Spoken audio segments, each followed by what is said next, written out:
Parabéns, Maria, é um menino.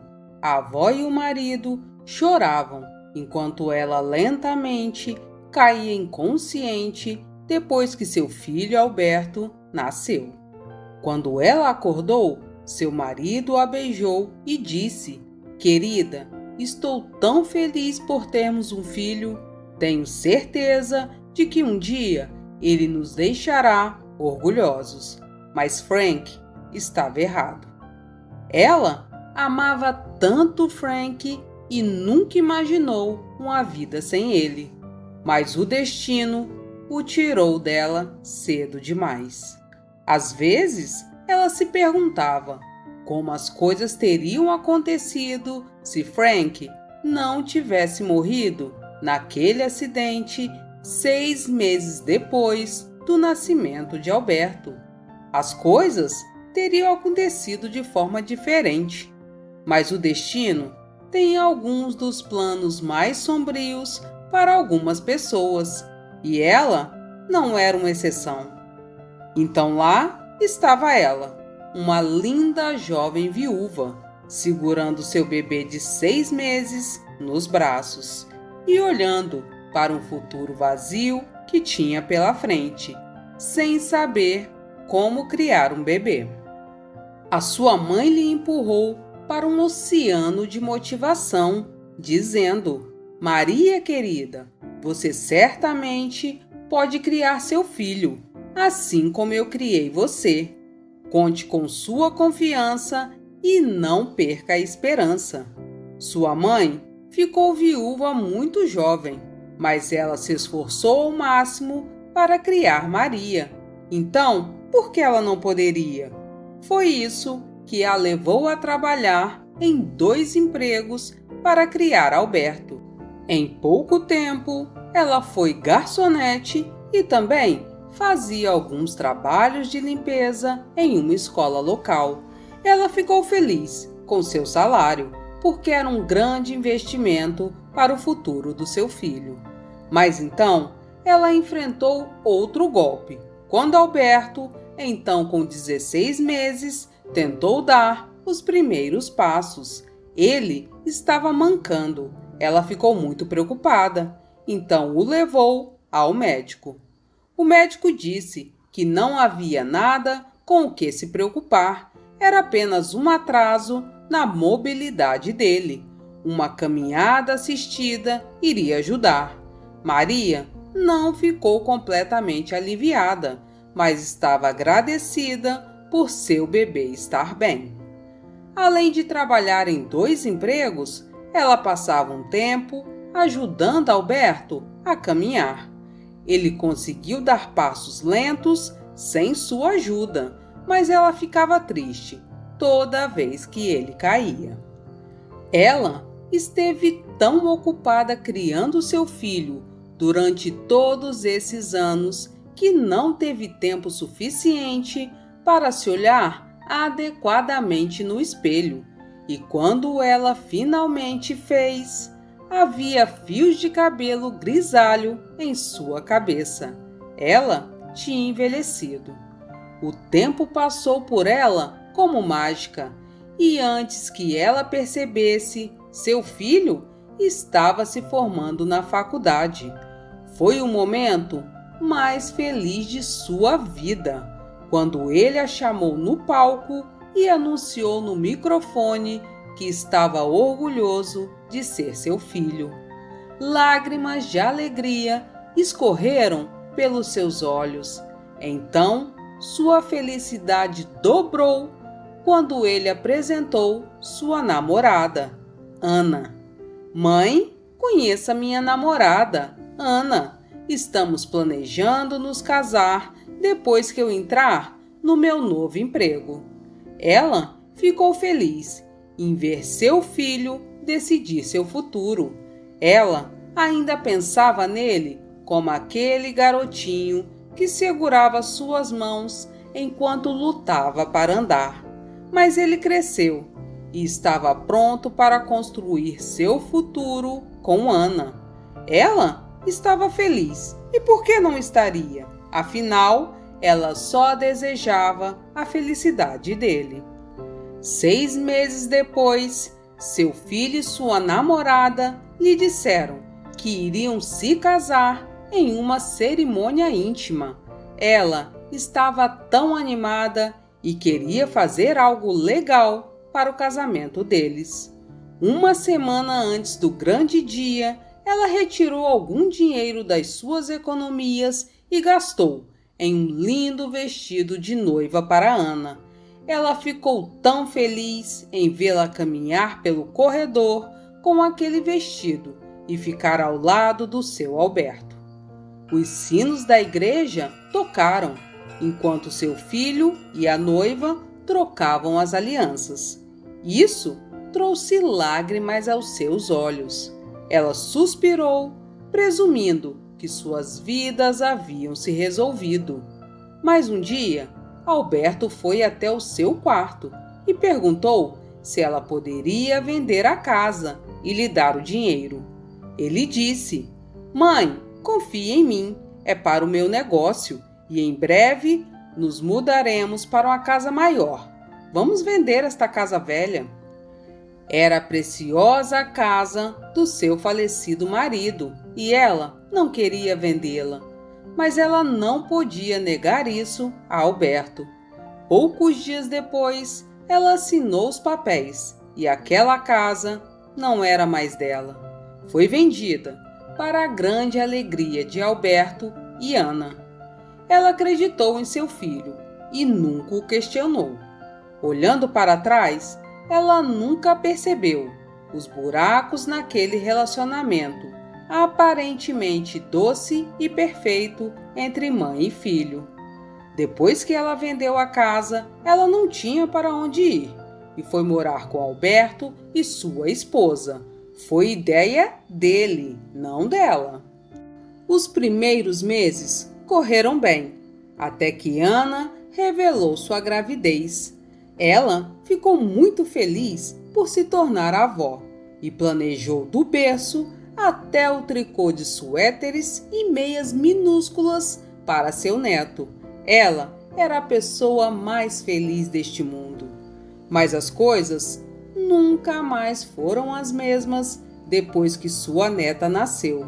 Sua saúde começou a piorar e ela não conseguia andar bem, até porque a velhice estava tomando conta dela. Um dia, ela tropeçou em um degrau na escada e caiu. Se ela soubesse que isso custaria sua capacidade de andar, ela não teria subido aquela escada. Ela ficou acamada e depois foi colocada em uma cadeira de rodas.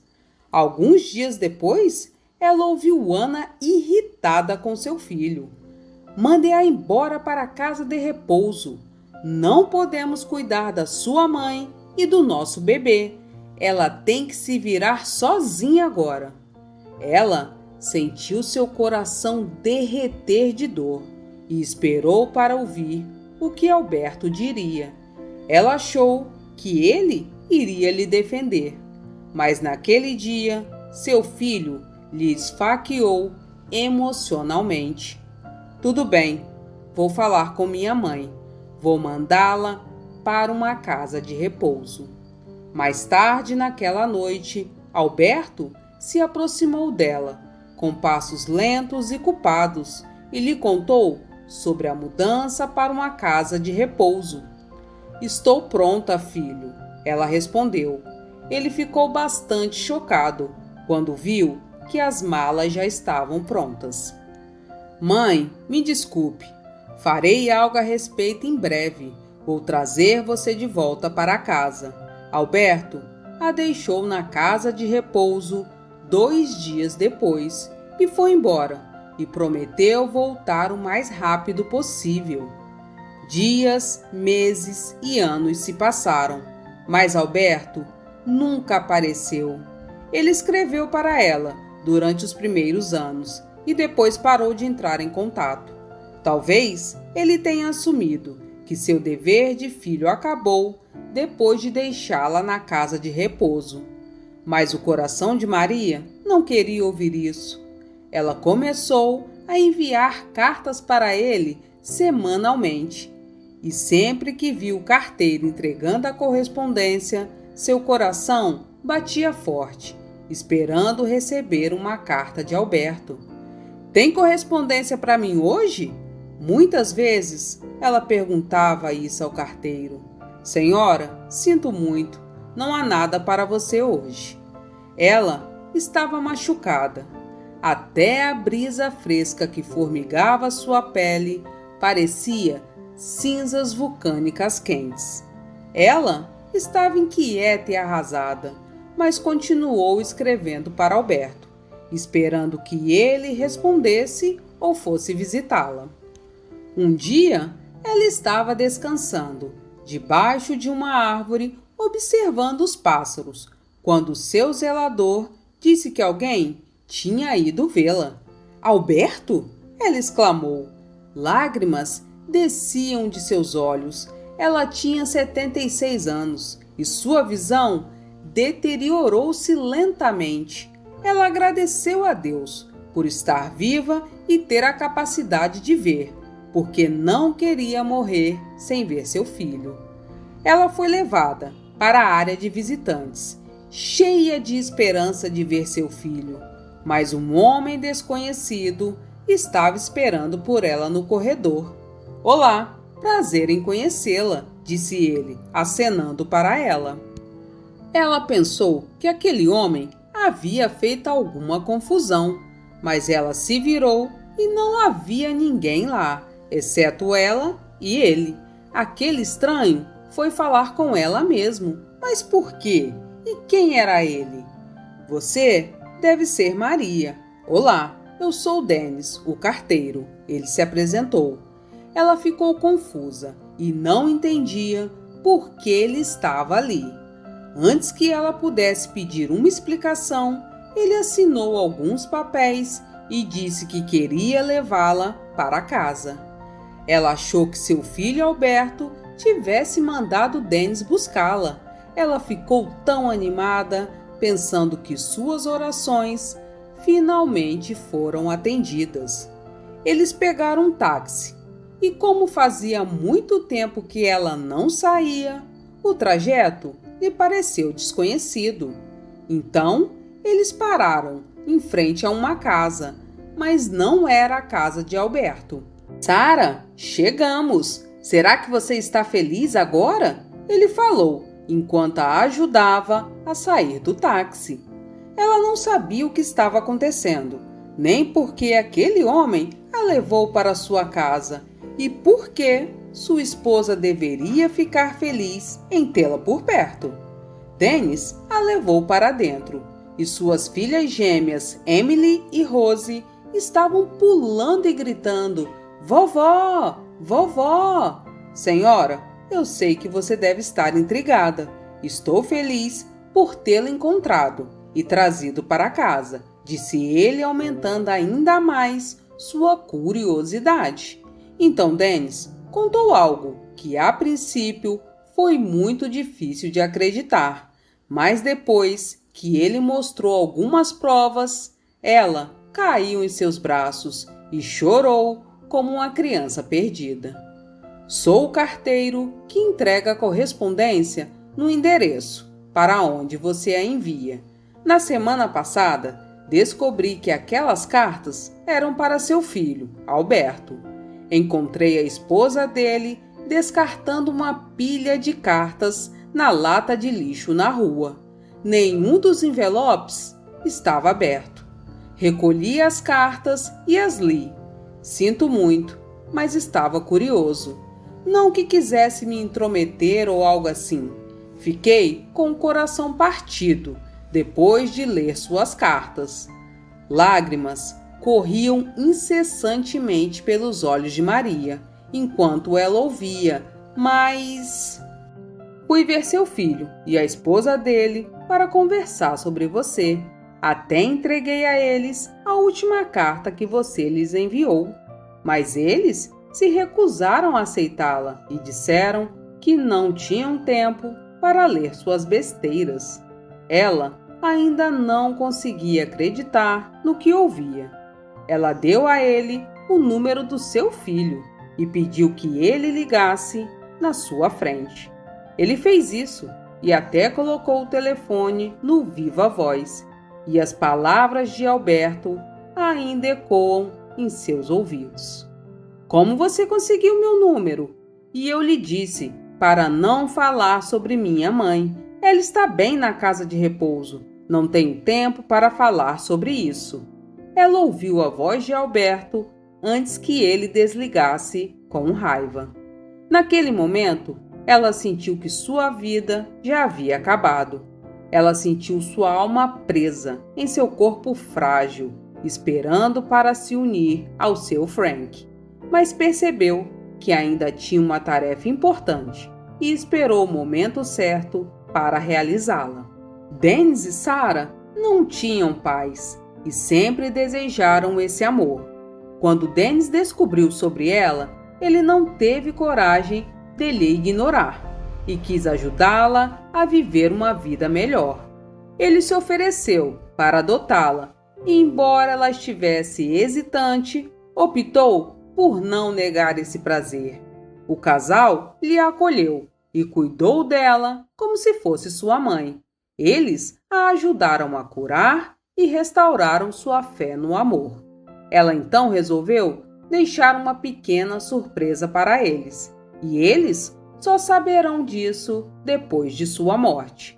Ela elaborou secretamente um testamento, deixando R$100.000 para a família de Dennis. Ela não estava retribuindo a ele por cuidar dela. Ele era como seu segundo filho, e ela estava apenas fazendo o que uma mãe faria por seu filho. Quanto a Alberto, ela o perdoou, porque o coração de uma mãe só sabe perdoar e amar seu filho. Ele nunca foi vê-la, e ela se pergunta se ele faria isso antes dela ir para o túmulo. Ela não se arrepende de nada, porque Deus lhe deu uma linda família e 2 netas. E o que mais ela poderia pedir além disso? Obrigado por assistir até aqui. Não esqueça de deixar o seu like e se inscrever no canal. Tchau, tchau e até o próximo vídeo.